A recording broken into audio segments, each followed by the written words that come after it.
Halo. Let's do regular outfit, regular gun gungeon.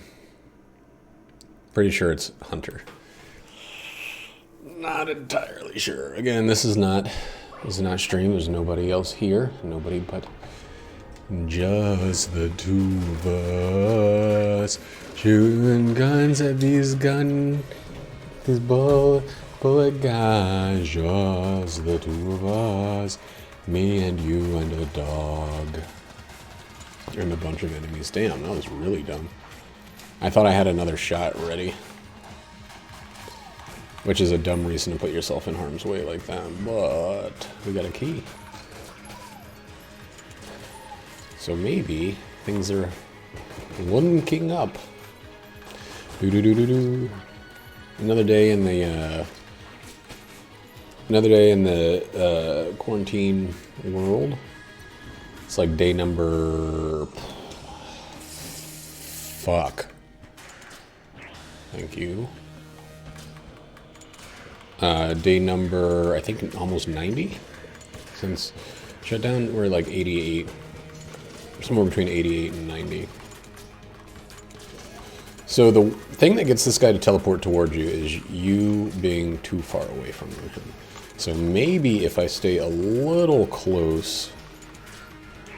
All right, he decided to do it anyway. I can't be on the same island as this guy. I hate this fucking version of this fight.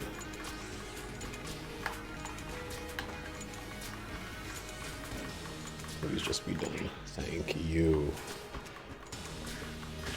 Ooh. That's good shit. And another key. Oh me, oh my. A boss dub.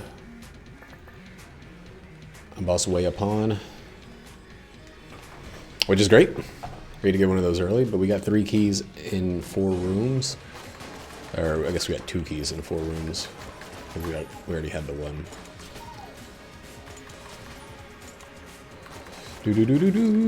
So this is a good start to this run. Getting that flawless and the shittiest possible configuration for the first floor boss is great.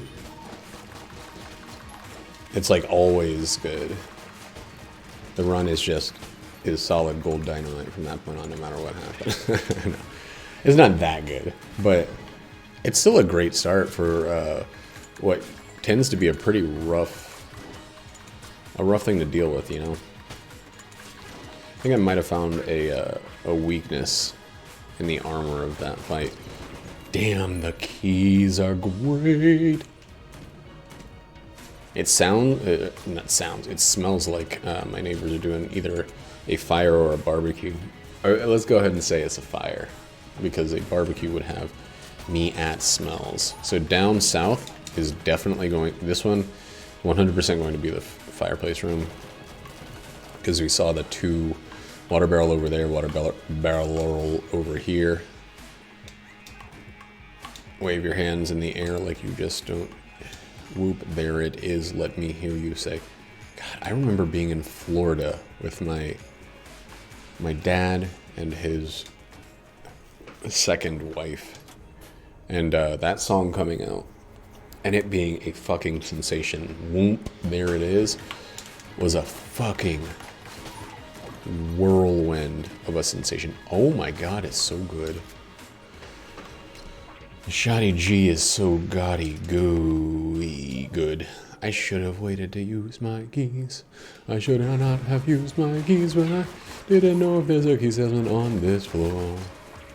Or a key buyer on this floor. I mean, he doesn't sell keys. We could still buy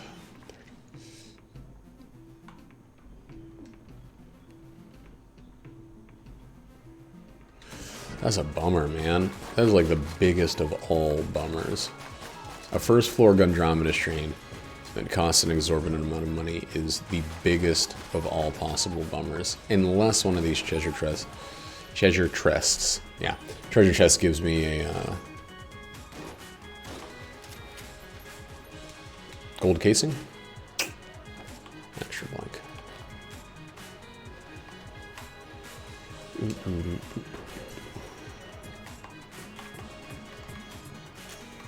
It could be either of these, actually. Taint, though. Tisn't.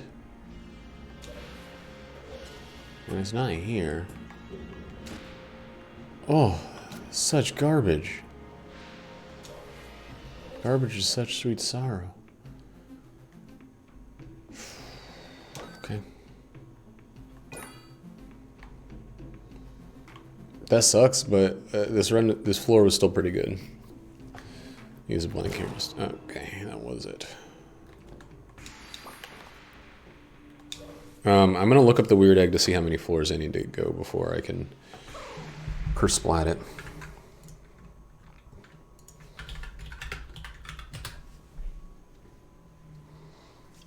Going through 2 floors will be C or B. After 4 floors, the egg will start bouncing and drop an A or S. A or S. That used to be the name of that girl from Final Fantasy, and now it's Aerith. Aerith. What happened to you, Aerith? You changed. I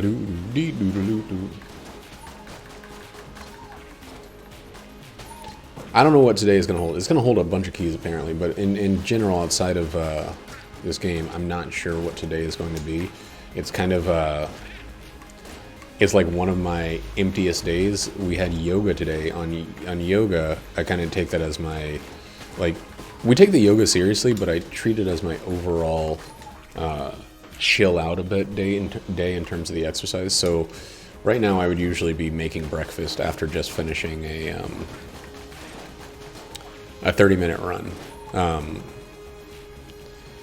And, you know, like, the 30-minute run is great. I always feel great afterwards. I feel like,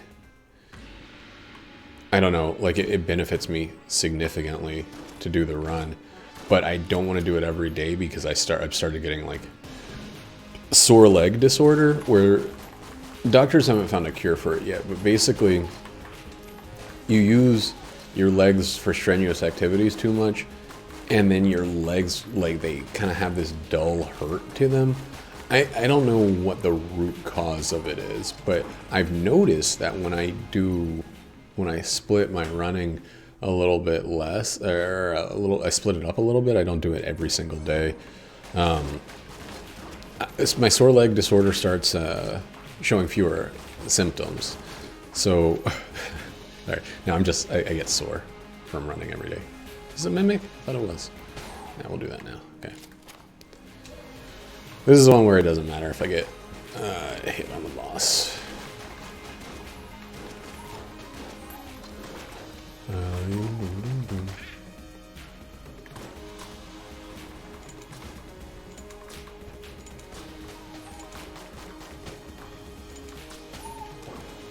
Man, do we have table tech? I mean, not table tech. Do we have a ring of friendship? Chest friendship or something? Because these chests... Smagnifici festidibiki.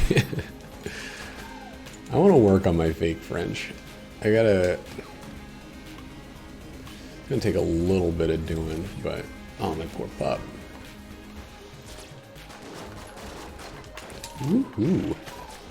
Ah, that's not a one shot. Good. That was some lucky shit. I did not see that guy at all.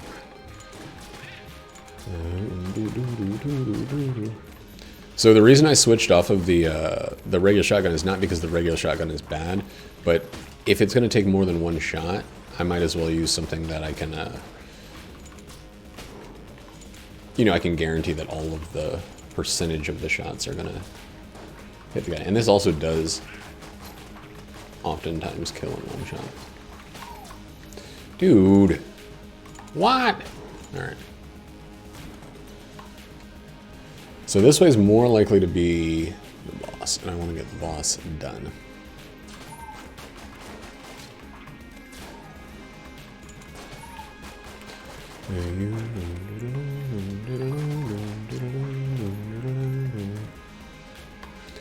Would it be considered? I think it is. I think I already decided this. It's still considered a lead god, even if you don't have all 5 when you flawless the. Yeah. Of course, the dragon. Because I've done it where I've given up a master round to go to the other floor, and it's still lead god. Okay, that is a stupid question. I'm sorry for asking. I'm sorry for even thinking it.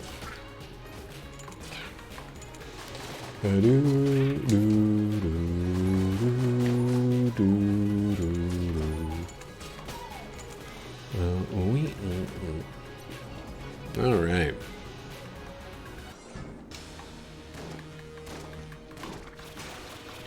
You know what? That's the one move that hits me, so we're not going to use a balloon gun for that one.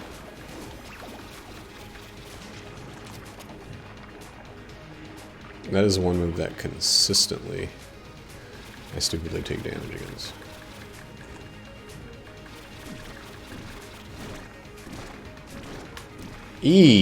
That was really bad. I mean, it worked, but that was still really a bad way to handle that. Come on, get him. Ah. Boom.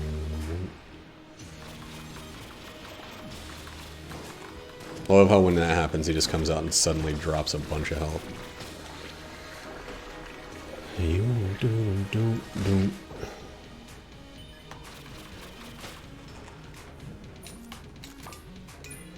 Good on the keys. Good on the treasures as well.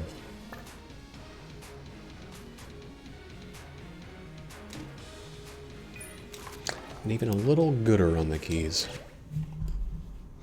Good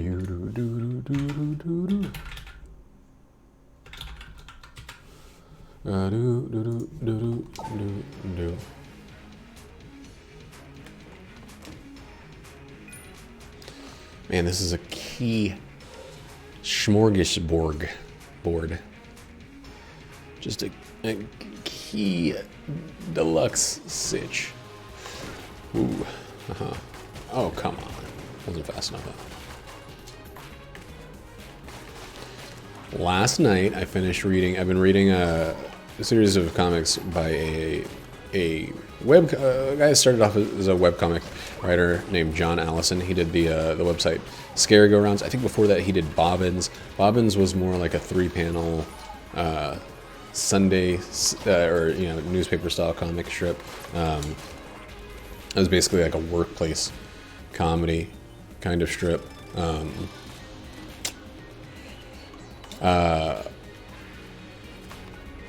When he started Scary Go Round, it became a more freeform, like open, big page, really like expressive comic strip. Does this one synergize with the? Yeah, because it looks just like it. That's funny. It adopted a lot of the range of expression you could get with webcomics. You could be bigger, you could have larger things, you could update less frequently.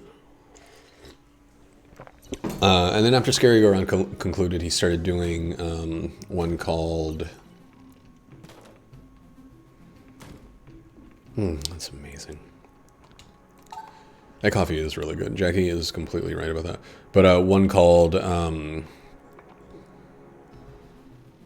Bad Machinery, which was basically like a Mystery Kids kind of comic. It was like, it's all of these comics take place in a fictitious city called Tackleford, England, and it's kind of one of those stories where the city is a nexus for, like, not necessarily supernatural, but definitely including supernatural occurrences happening all the time. Like, there's a lot of stuff. Oh, I forgot I had Casey. Should probably be using them. There's a lot of bizarre stuff that happens. Some of it specifically supernatural. That's what Scary Go Round was mostly about. He took the characters from Bobbins and then put them in these fantastical scenarii. And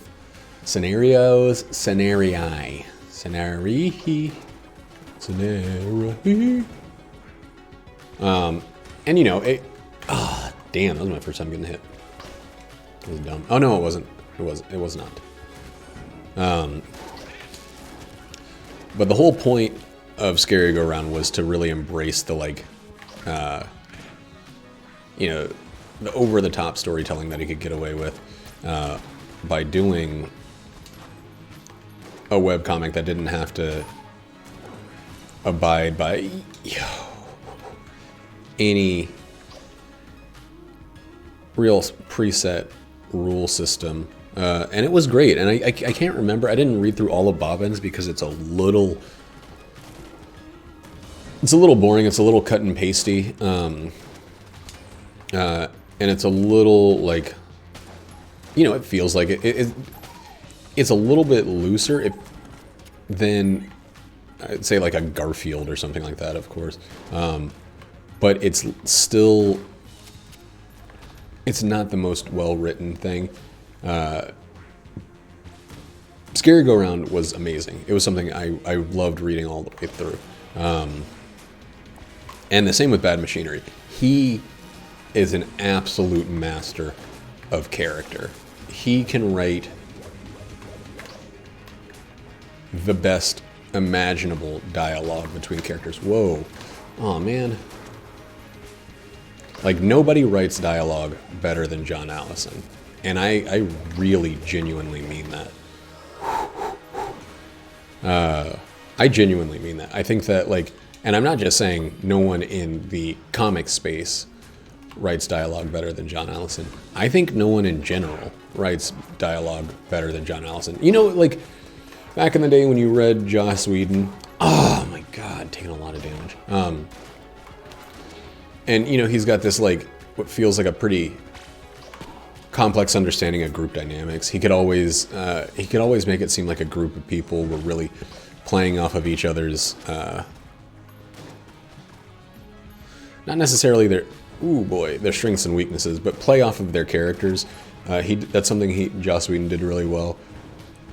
John Allison does that too, but he does it much better, and he also does it much more honestly. Like, I am learning a lot by reading his stuff and applying it to the writing that I'm doing. I'm not imitating his style necessarily, but what I am definitely doing is learning from the way he gives everybody free rein to express their personality in every instance of dialogue. Like, there's never a time where it feels like certain characters are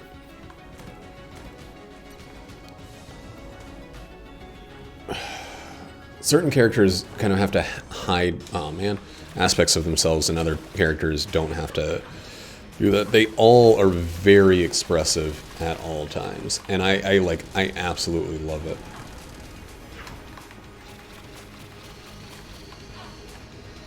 Sorry, I'm gonna focus here because I feel myself making stupid mistakes and decisions.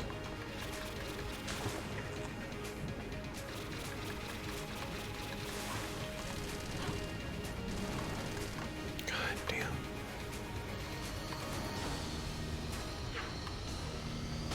There we go.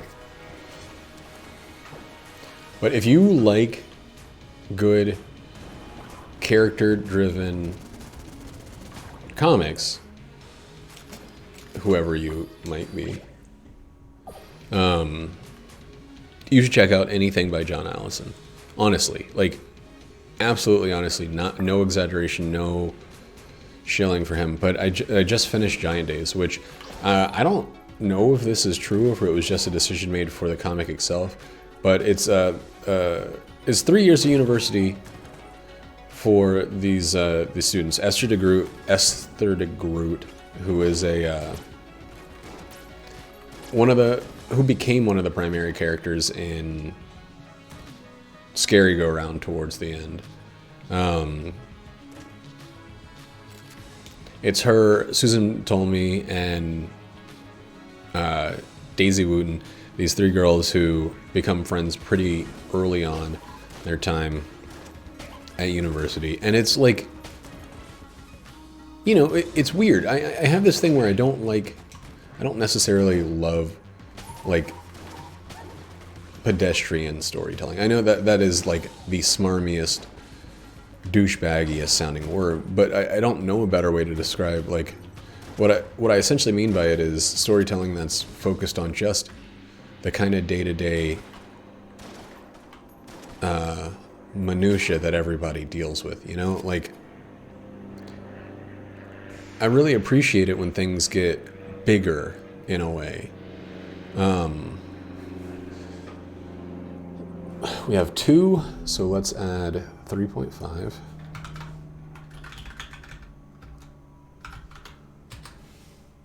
So we got 5.5. We're definitely getting this enough. Ooh, a synergy?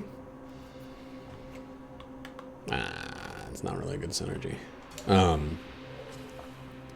Yeah, I don't know. It's one of those things that, like, it's kind of hard to describe, of course, because it's more or less ephemeral.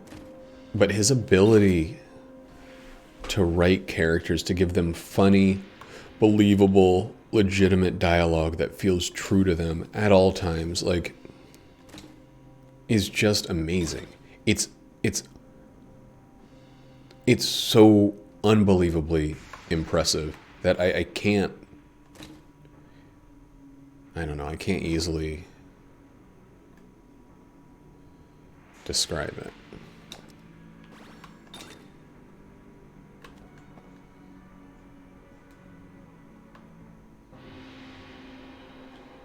And I wish I could, because I would like more people to read his stuff. I mean, he's doing very well.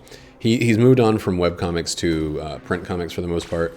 Giant Days is a print comic series that I bought digitally on my iPad, and it's just like, it's such good stuff. Like,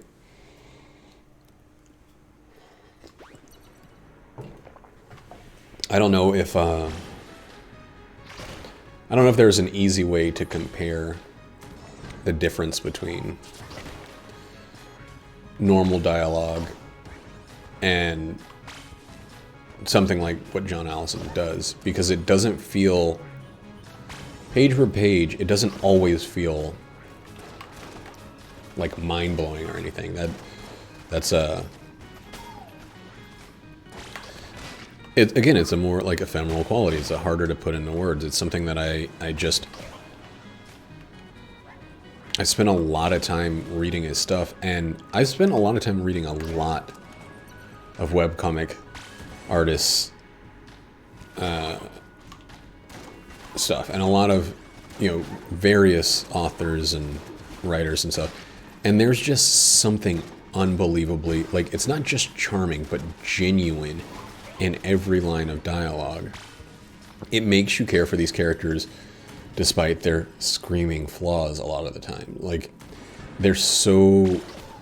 Saying that characters are believable feels like shortcutting actual discussion, but I don't know. And it's also really great. He does one of the things that I don't think enough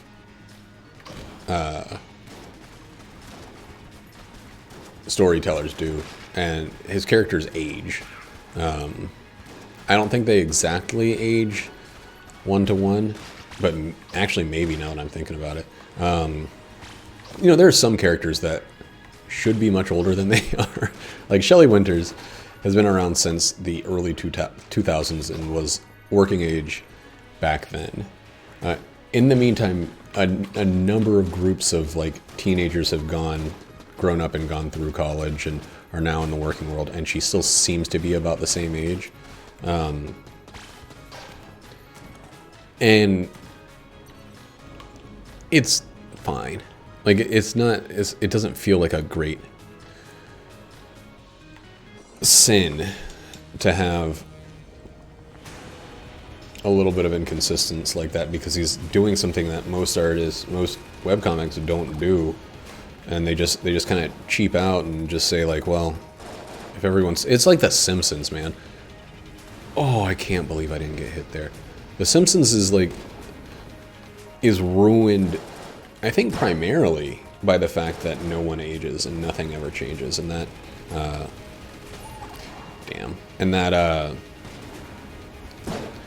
Springfield is like both stuck in time in terms of all the characters, but like modernizing constantly. It just doesn't make any fucking sense, and I think it's a huge fault of the series. I know that like not a lot of like syndicated comics do the time loop thing because you want it's like when TV shows are nothing but standalone episodes. You want people to be able to drop in at any time. You want reruns to be viable, you know, that kind of stuff. And that's understandable to an extent. But it's also, in my opinion, corny and lame.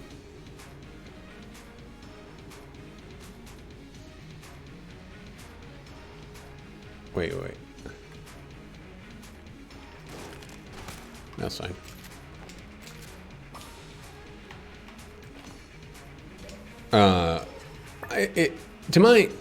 In my opinion, it honestly is corny and lame because like if you have characters grow at all, which is just fantastic for storytelling, having characters learn from their previous mistakes and then show different behaviors. Oh, I lost my little buddy. That's fantastic. You don't want people to be static because then your world runs into the problem of like, well, how did they get back in the same situation that they got into before? Like, you know, even Calvin and Hobbes, it felt like by the time Calvin and Hobbes was over, Calvin and Hobbes had done everything that their static characters could allow for.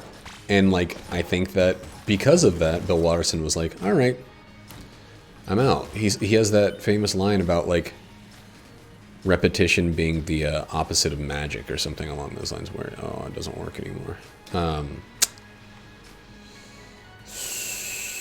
Okay, take it for a second. Or repetition killing magic or something like that. And he's absolutely right. When you're just like, anytime I say anything about repetition being ridiculous or harmful or unmagical or something like that, it's like, what's up, video number 966? I always have to look up to see which video number I'm on. But you know, it's true. Like, if your story stagnates, your story suffers. And the ability to constantly change the world by letting the characters grow, letting them actually age and grow because life experiences have led to other life experiences, is the best way to do that, as far as I can tell. It seems like otherwise we're kind of just... You're just treading water, you know? Like, you're just waiting for them to do the same mistake and you get the same laugh. You don't... even if you get a laugh, you get the same laugh every time. It's like the... comedians who, you know, lean into a catchphrase or something to kind of shortcut, to kind of cheat their way to laughs. Like, let's say Jeff Dunham, I think that's his name. He's the puppet guy. I hate calling someone a puppet guy because, you know, that really limits his contributions to the media. And I don't think that Jeff Dunham has never done anything good for comedy. But I think that Jeff Dunham definitely, if it is Jeff Dunham, definitely is a hack. I think he definitely requires way too much of people already knowing the character for the jokes to land. Like, once you're there, you might as well just like play a rerun, you know? Like, oh my lord, that sucks. Who even needs new jokes if he's just gonna say, "I kill you"? Like, and the audience is gonna go, "Whoa!" that's what I heard before. Like, it's just, I don't know.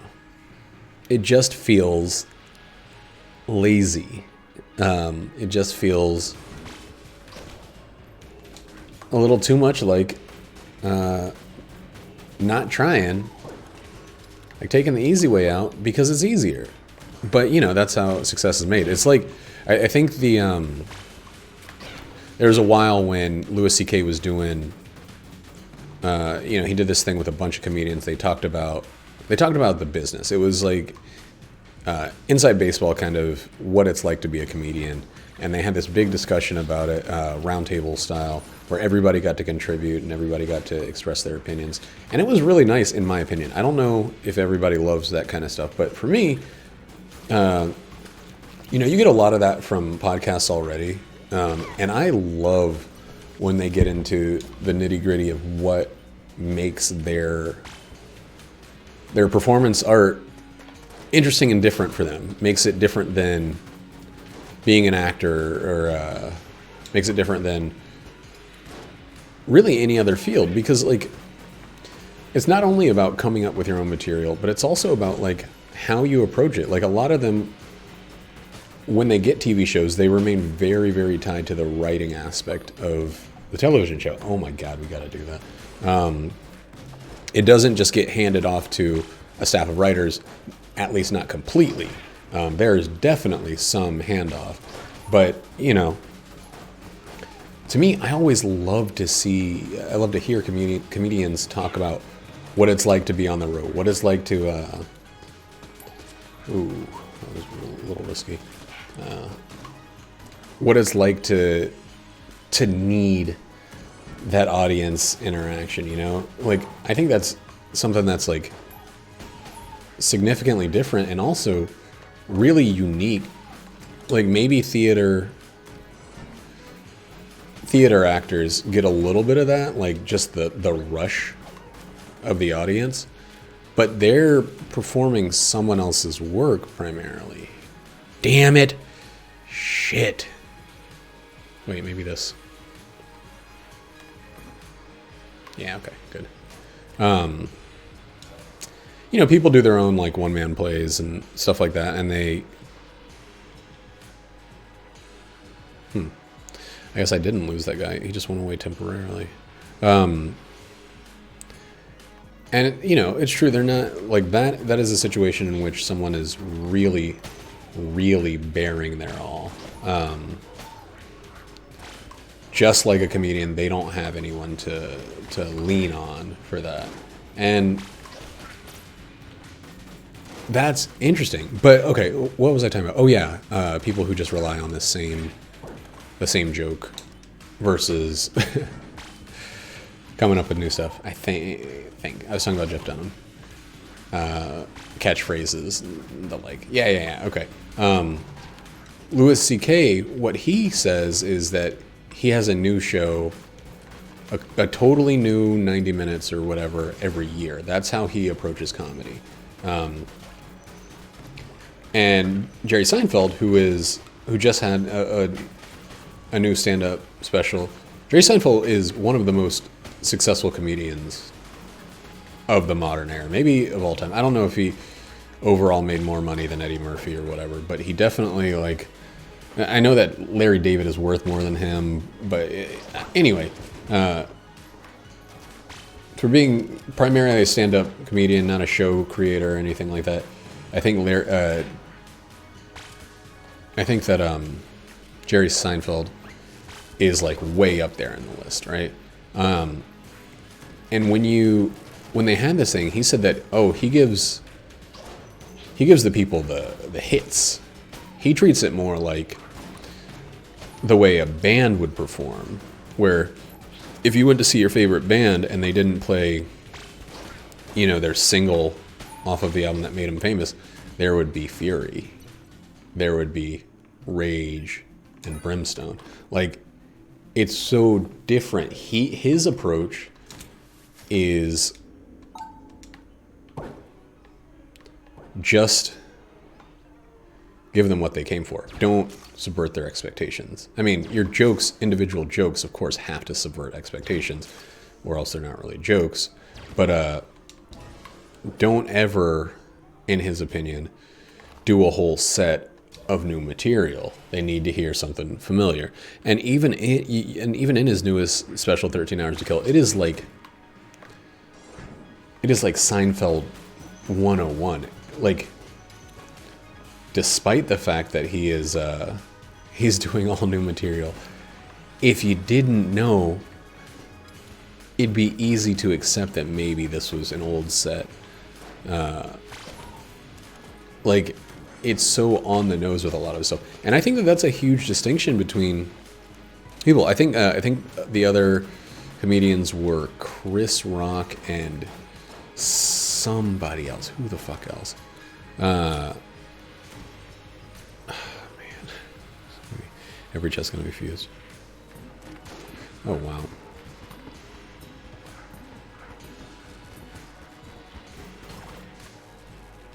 Don't really care about Devolver bullets very much. Don't actually dislike Devolver bullets a good deal. Our key luck has started to dwindle.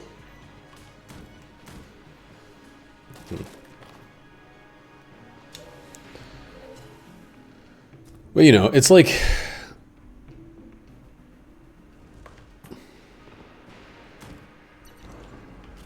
it's such a different approach. Those two schools of thinking about comedy and about everything, really. Like, for me, the few times I've gone to live performances, live comedy, I've hated it when I go back later and I hear the exact set that I heard on their CD or whatever. Like, I understand it. I still support them, and I know that it's ridiculous for me to expect them to not rehash to some degree. But like, you know, everybody has at least one story. Everybody that goes to comedy shows has at least one story of listening to a set on, dang, no more keys. Listening to somebody's set and then going to their show and hearing verbatim the exact same thing, and just how kind of crushing that is. Like the whole thing is just like is just rehash, and it just kind of feels like, man, why did I pay to be there? Was it just for the audience's laughter? Like, was it just to be laughing with a crowd? Is that why I went there?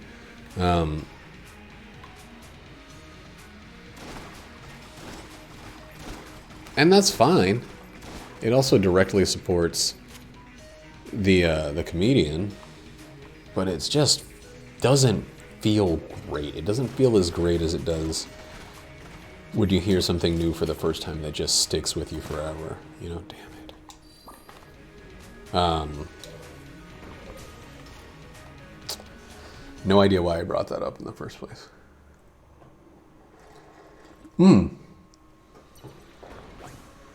I got it. I know. I've circled back to understanding what I was talking about. It was about comic artists, like webcomic or otherwise, comic book artists, aging their characters or not. And again, it's not the only way to show growth, but one thing that is necessary to show growth is consistent character change, and that's kind of just the fastest way to get there, you know? Like, there needs to be something that persists. Not consistent, persistent, I guess, is a better word.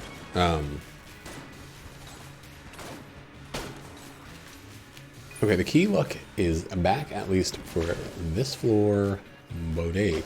Like, if somebody learns a lesson, they need to be applying that lesson to every further aspect of the life. It doesn't mean they need to totally change, because, damn, that sucked.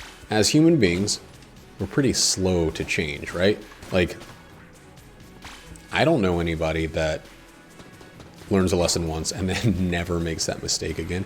But it can't be, they can't be in the same place after shit goes down.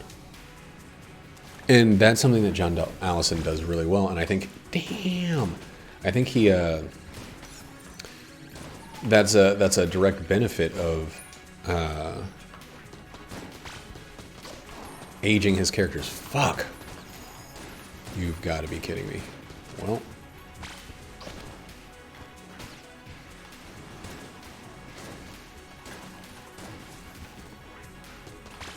I don't think it's like exclusively from aging his characters. It's just, he's just a good fucking writer. Like,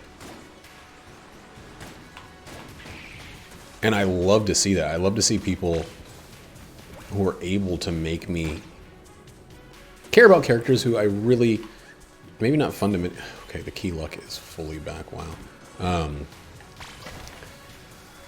Who maybe I don't fully agree with in terms of like many of the aspects of their personality or whatever, but they always are better by the end. There's no one that I hate.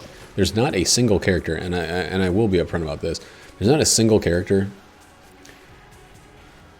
that he has written that I fully hated. Even though a lot of the ones that it feels like he kind of wants you to hate, he wants you to hate aspects of them. But it's never the case that he just made a scumbag shitlord. Not anybody that sticks around a lot, and that's of course like,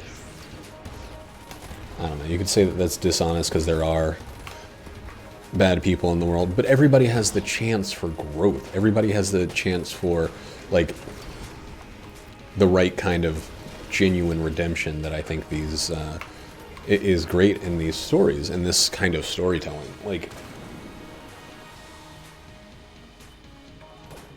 just like I don't think he needs characters to be bad just to have bad characters or anything. He also doesn't like, I don't know. Characters aren't like these wholly good, pure little faultless beings ever. Even the best one, like Daisy Wooten, she's kind of the moral crux of this cast of characters. She is the one who is pretty much always trying to do the right thing and fix situations and bring people together. She's the nicest of the three. But she still makes some pretty boneheaded mistakes that end up hurting her friends or hurting her, like her family members. And she has her flaws, and she wears them on her sleeve. Like, they're a significant part of her character, just like they should be. People are their flaws. They are their flaws, and they are the ways that they fix their flaws, the way they learn from them. And that's significantly different from a lot of writers who just lock a character into one set of behaviors. They never age, they never grow, they never develop. And then 10 years later, they're making the same mistakes. Or, not as bad, but still problematic. They're still the same age, so they're still the same kind of dumb. And the world is changing around them, getting more advanced, and they're just like, they're stuck. And I don't like that. I don't like stuck characters. Not that there's not a place for both. It's just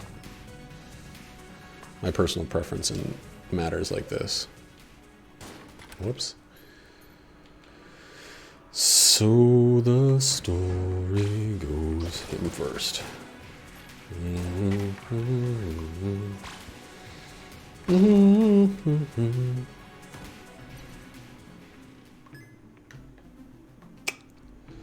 Kinda tired of gun munchers. Yeah, it was hard. Like, finishing all of Giant Days, I think I have like I have one thing left. I think it's like one of the two holiday specials. I think it's, okay, yeah, I started that last night before kind of deciding that it would do me some good to get some actual sleep. But 2017 holiday special is, I think the last thing I have to read. And I'm bummed. Like, I hate finishing books, especially well-written ones that create worlds that I just want to be in. Gunsol, come on, Gunsol, come on.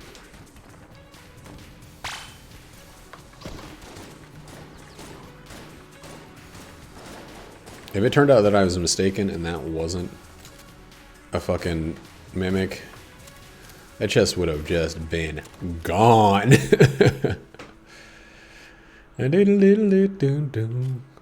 So the story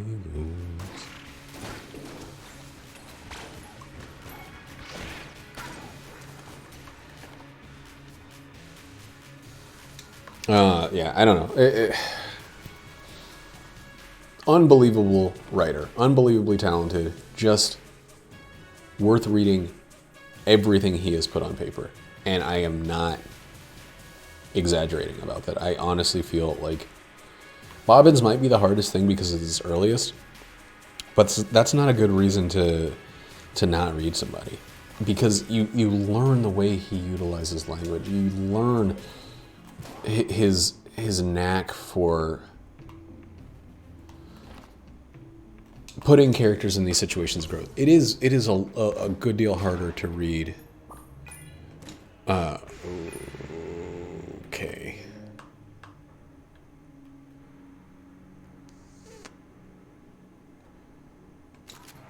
Yeah. We're gonna get rid of it right now.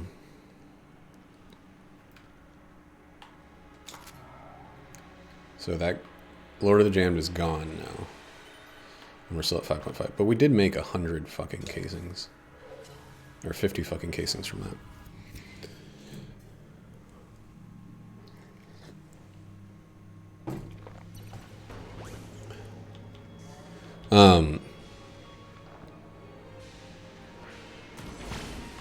I don't have much else. That was the kind of the big thing that I accomplished yesterday, was I read some comics. And like when I started reading Giant Days, I kind of came from a point of like privileged information. Like, oh, I should not have bought that key in the last one. I knew I was going to like John Allison's writing. I was a little scared because it was the first time that I'd read anything of his where it was illustrated by someone else. And like, I love his illustration style, but I think for the most part, except for like one or two examples of the illustrators, they really adopted his style pretty well. They not adopted. What's the word I'm looking for? They reinterpreted, reimagined his style. I don't feel like Max Sarin or Lisa Tremaine, is it Lisa or Lissa? Her stuff, I fucking adore her illustrations. Like, they are so good. The colors are so amazing. The characters are so expressive. Max Sarin is good. He feels like very technically sound, and he can be pretty emotive and stuff, but there is something about Lisa Tremaine's illustrations that really, really blew me away. So, like, too fast. Just absolutely blew me away. Ice Water, come on, that you should not be able to make that. Give me one of them.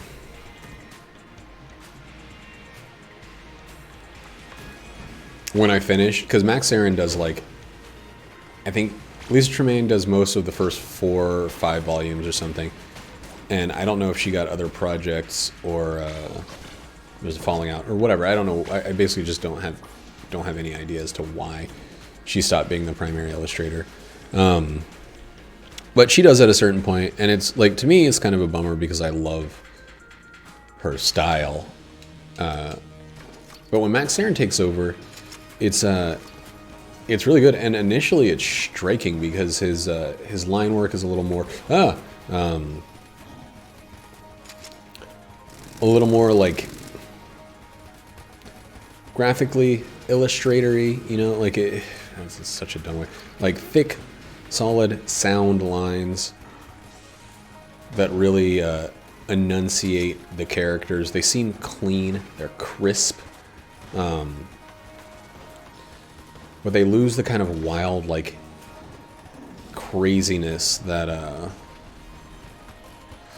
I think is so fitting for the characters from Lisa Tremaine. I need to know if it's Lisa or Lissa Tremaine. I believe it's Lisa.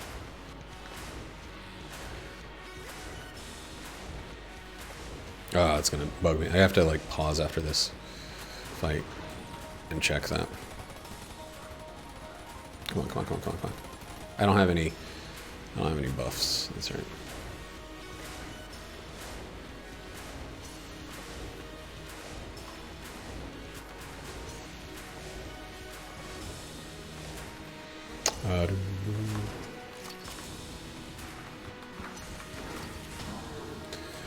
So the story goes. Let's look it up. Let's look it up. Let's look up Giant Days real quick because it's gonna drive me crazy.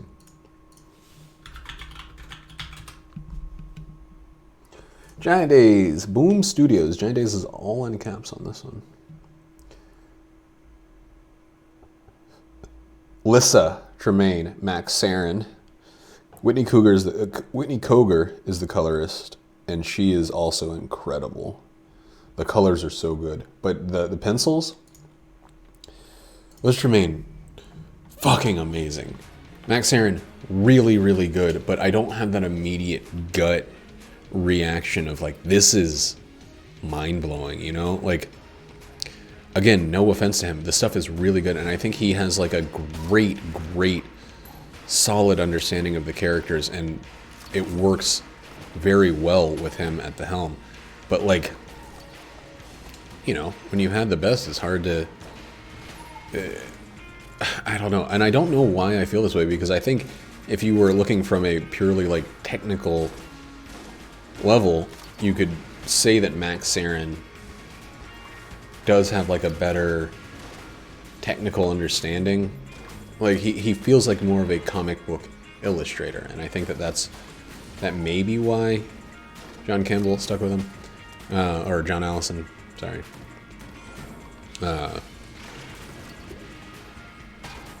But I don't know.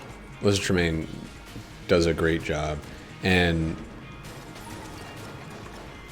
I want more stuff illustrated by her. I want to read stuff. I want to follow. That's rare for me for comics. Like, I like good artists, but if I'm reading a narrative piece, very, very frequently, it is because of the writer. Like, and I you know, that's not me dismissing the incredible amount of contribution the artist has in that, because I think those two things are very, very interconnected. But I do think personally that the artist or the writer bears a little bit more responsibility for the content. I don't know, maybe I'm wrong. Maybe that's a misconception. But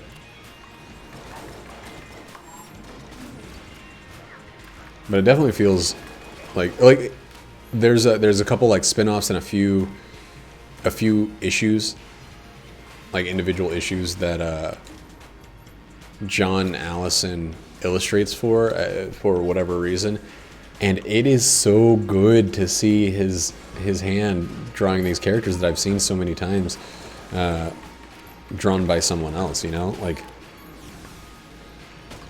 And again, these other illustrators are great, but John Allison is who I grew up with the the Tackleford the Sheffield, wherever, his writing style with his illustrations just feels fucking amazing.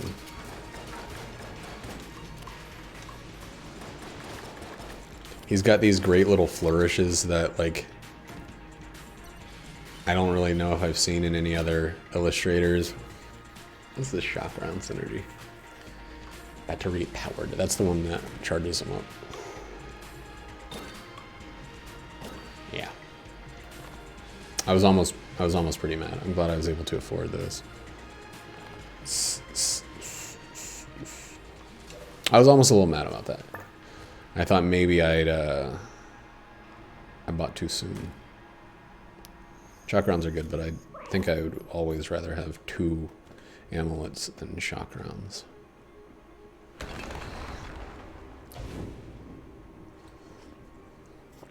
I'm not even sure I opened both of the chests in that floor. First one had a fuse, second one I don't know if I opened. Yeah, second one was bloody 9mm. Which is going to be like every third shot. Every other shot of, okay, this gun apparently. God, what a bad start. I definitely don't. This is a bad first room, holy shit. Okay, bloody 9mm. I'm gonna chill out just a touch, please. Just a hair. Just a spot, just a speck, just a drip.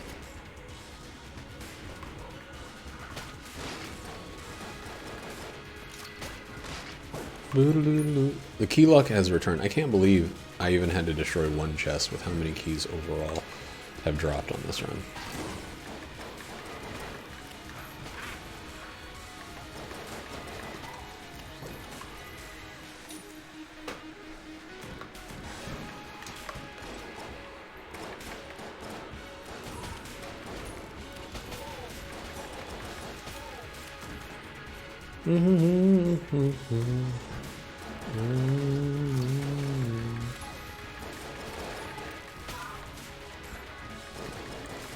The jetpack is like the Casey of items. Like, it's probably actually more dangerous to use, but the benefits are so fucking rich when you get them. And he spat out a fucking another astral projection so quick.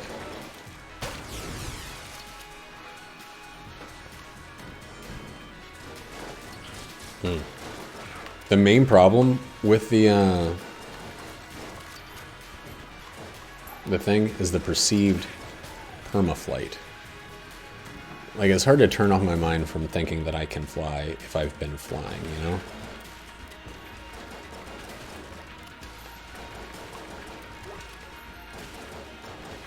Once that part of the brain is opened up, it just seems to want to stay open. That was all luck.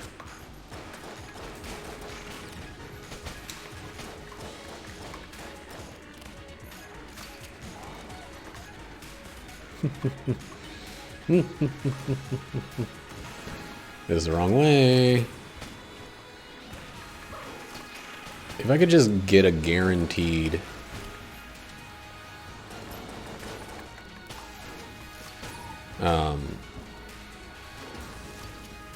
oiled cylinder every time I got this weapon. Quicker reloads.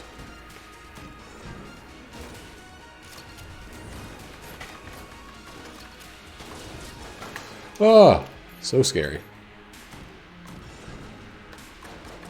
That weird warping effect that happens from this, well, not gonna see it this time. It really is just distracting enough.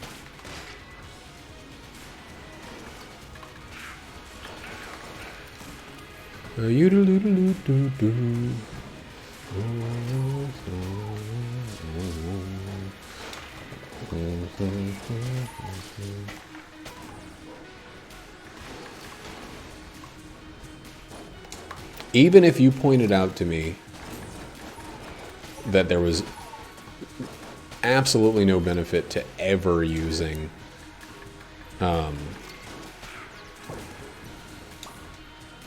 shock rounds, I think I would still get them every time.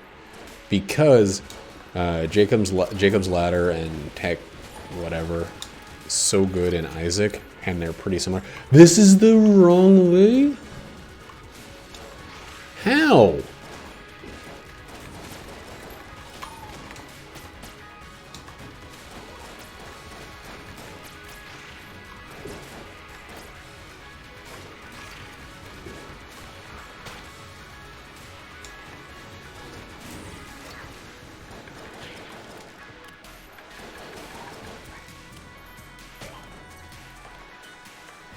Dude, look at how close these all got. You have to understand how I thought the other one was the wrong way.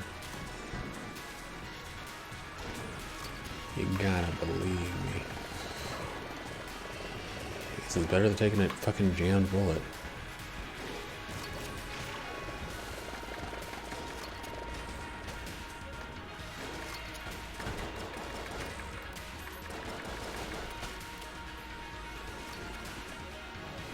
It's just never fucking ready to go. Particulator, why do you kinda blow? Ooh, you're so good some of the time.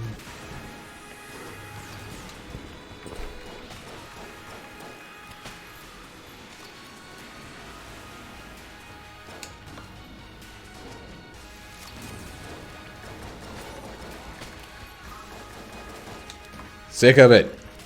Sick of getting hit.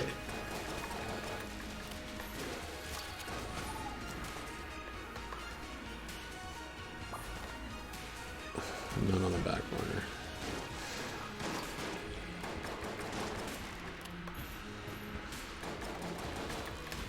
Whoa! Everybody chill out.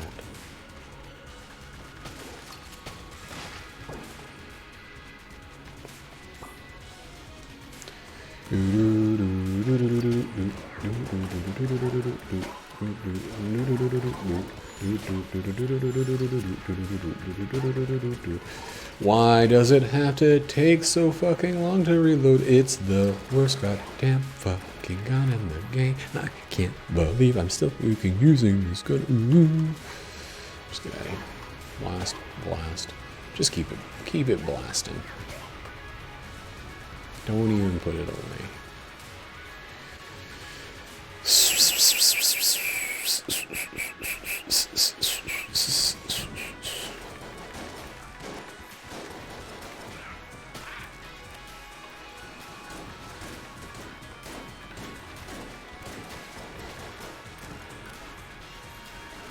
So one of the things I liked about the conclusion of Giant Days is like it kind of is one of the things I like in good writing in general.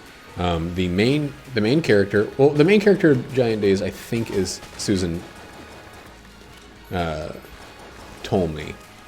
I believe it's her because it kind of occasionally gives like thought bubbles for her.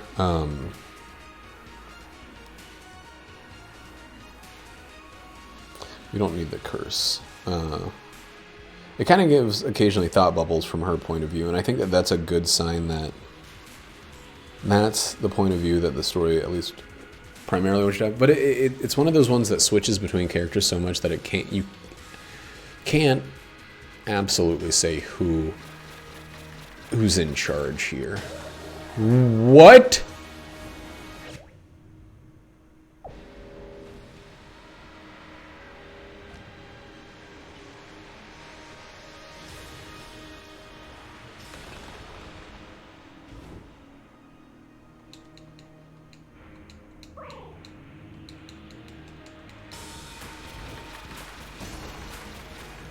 What the fuck happened there?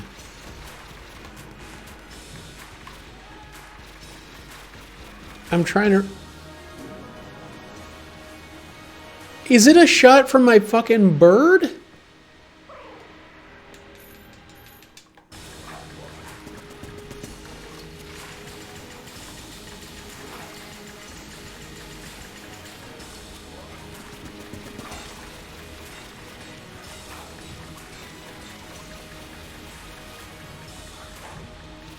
I need you to shoot there, bird. Give me a sign.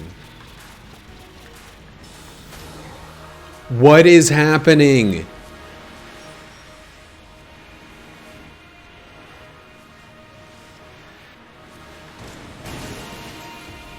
So here's what I think.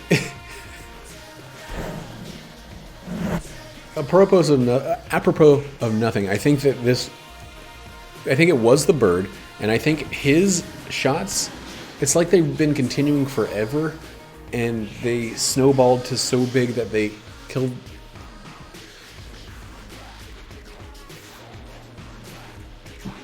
The fuck?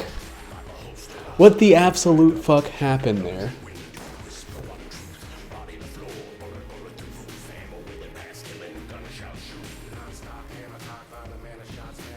That's the strangest conclusion to one of these runs I've ever had. I don't even remember what I was talking about. I mean, that's pretty common, but what the fuck happened?